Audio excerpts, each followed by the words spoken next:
Čau! Šodien es tev parādīšu, kā pagatavot piparkūku mājiņu. Piparkūku mājiņu es ceļu katru gadu uz Ziemassvētkiem, un šogad es nolēmu arī tev parādīt, kā es to daru.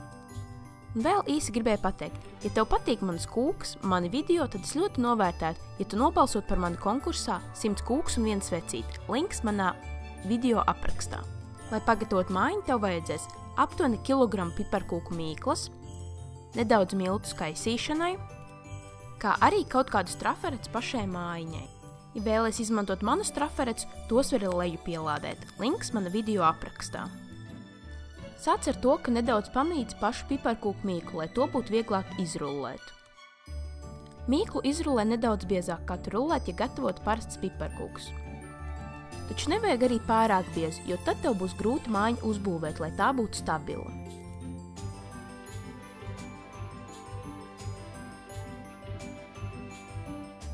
Kad mīkla izrullēta, ar asu nazi apgriez apkārt trafaretam. Mazās detaļas, kā piemēram skurstenim, es ieteiktu gatavot vairākos eksemplāros nekā tev vajadzēs, jo diezgan bieži ir tā, ka kāda saplīst vai pēc cepšanas nedaudz deformējas un tāpēc neder, tā kā labāk izgriez vairākas. Daudz ērtāk ir, ja mīklu tu uzreiz rullē uz cepamā papīra, tad izgriez formu un pārcel uz cepamo plātni. Mājiņas gatavošanā var izmantot jebkādu piparkūku mīklu, taču, manuprāt, nav nekāda jēga izmantot dārgu vai paštaisīto piparkūku mīklu, jo tā parasti man stāv vismaz mēnesi, un tad tā ir ļoti izkaltas, un neviens to īpaši vairs nevēlas ēst. Izgrieztās detaļas pārcēl uz cepamo plātni, tās nedaudz pielaboja, ja ir nedaudz izbojājušās, kamēr pārcēl, un tad liec cepties. Cepumus cep krāsnī, kur sakarsēt līdz 180 grādiem apmēram 10 minūtes. Nevienu brīdi nepamet virtu un uzmani detaļas, tāpēc, ka dažas ir maziņas un cepsies pat varbūt 4 minūtes, bet dažas lielās gan ilgāk, tāpēc uzmani, lai tās nepiedeg.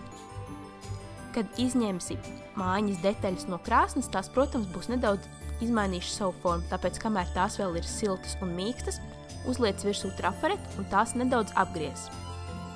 Rīkojies ātri un uzmanīgi, jo cepums vēl ir ļoti karsts.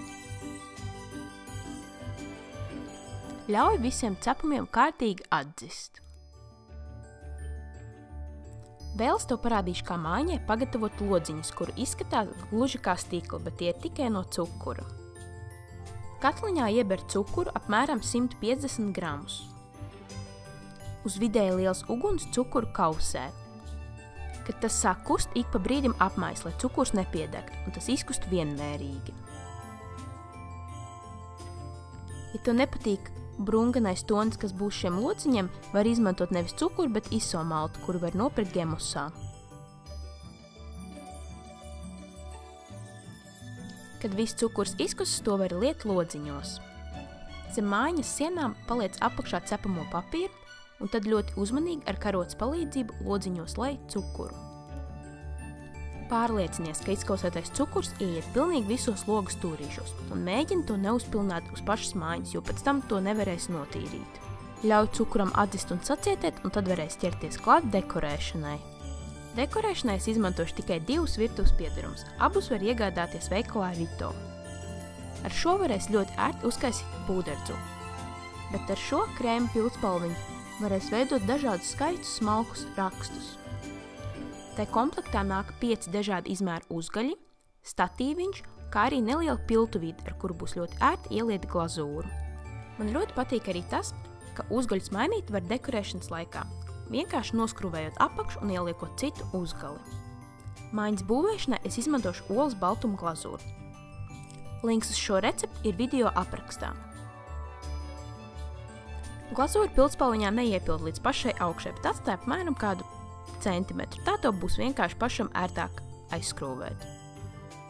Mājiņu var uzbūvēt un tad dekorēt, vai arī darīt kā es un sākumā izdekorēt, ļaut sacietēt un tad uzbūvēt. Ar otru smalkāko uzgalu es apkārt durvīm uzvilku līniju.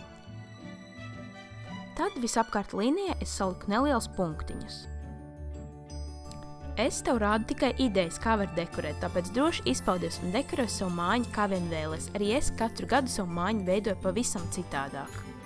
Ja tev kādā vietā gluži nesanāca tā, kā vēlies, glazūru vienkārši nokasi un uzmanīgi ar salveti notīri. Protams, pilnībā notīrīt nevarēs, bet ja pēc tam vēl liks pa virsu glazūru, to īpaši pamanīt nevarēs. Mājiņas aizmugurē es nolēmu uzlikt uzzīmētos logus, un, lai tie man sanāk precīzāk un vienādi, es vienkārši saliku nelielus kociņus, lai man ērtāk orientēties.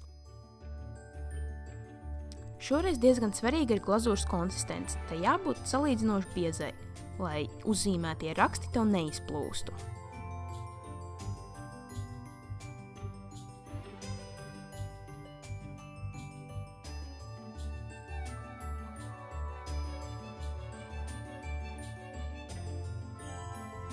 Ja tev trūkst ideja, kā dekorēt mājiņu, pavisam noteikti pameklē internetā kādas interesantas idejas.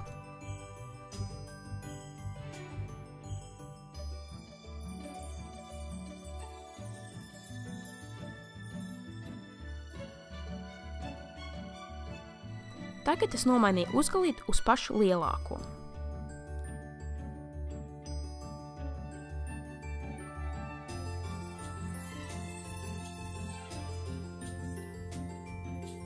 Vieni pie otra es uzzīmēju lielus punktiņus.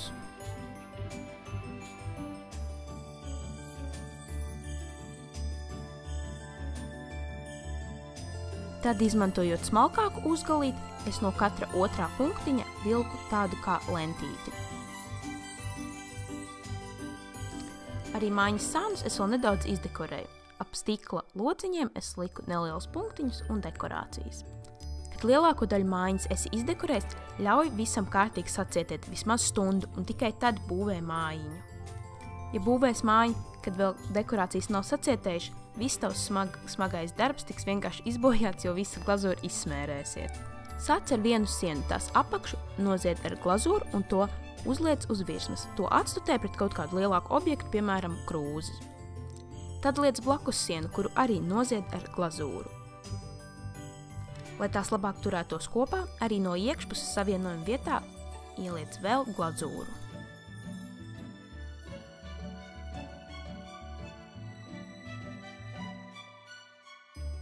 Tad liec arī trešo sienu, kur kārtīgi apzied ar glazūru un pievieno.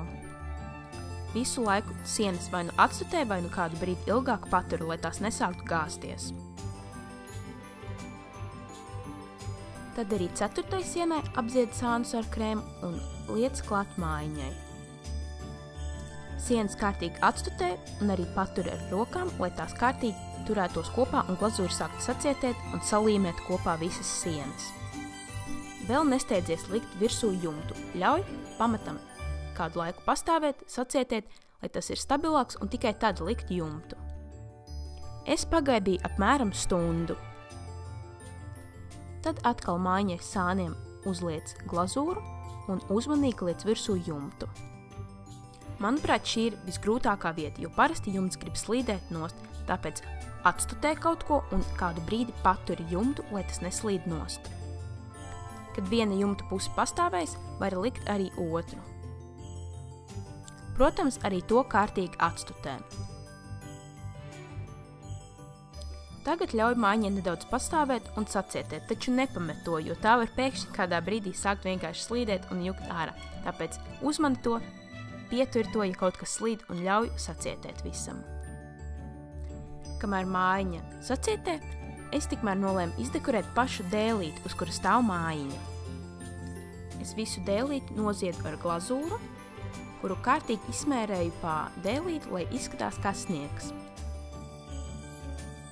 Tad no nelieliem apaļiem piparkūku gabaliņiem, kurus iepriekš sacepu, liec sniegā tādu kā taciņu, kas ved uz mājiņas durvīm. Tad var ķerties klāt jumta dekorēšanai. Es atzīmēju nelielus punktiņus, pēc kuriem es varu vadīties, cik platām jābūt dekorācijām. Tad, izmantojot otru smalkāko uzgalīti, es veidoju tādus kā nelielus pusaplīšus. Un tad es katrā pusaplīša pusē liku 3 nelielus punktiņus. Tad vienā jumta pusē es liku skursteni. No sākuma es to saliku, ļauju tam nedaudz sacietēt, un tad atkal izmantojot daudz glazūru, es to pielipināju jumta sānam.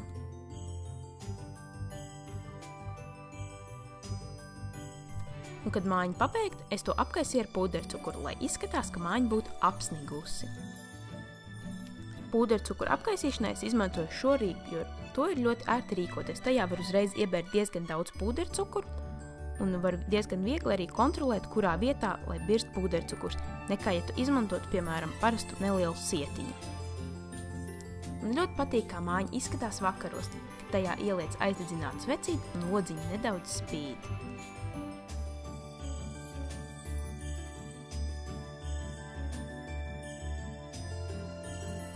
Un lūk arī gatavā piparkūku mājiņa. Es ļoti ceru, ka tev patiks šis video. Ja pagatavo šo vai kādu citu no manām receptēm, neaizmirst izmantot #BettīsRecepte. Uz tikšanos manā nākamajā video!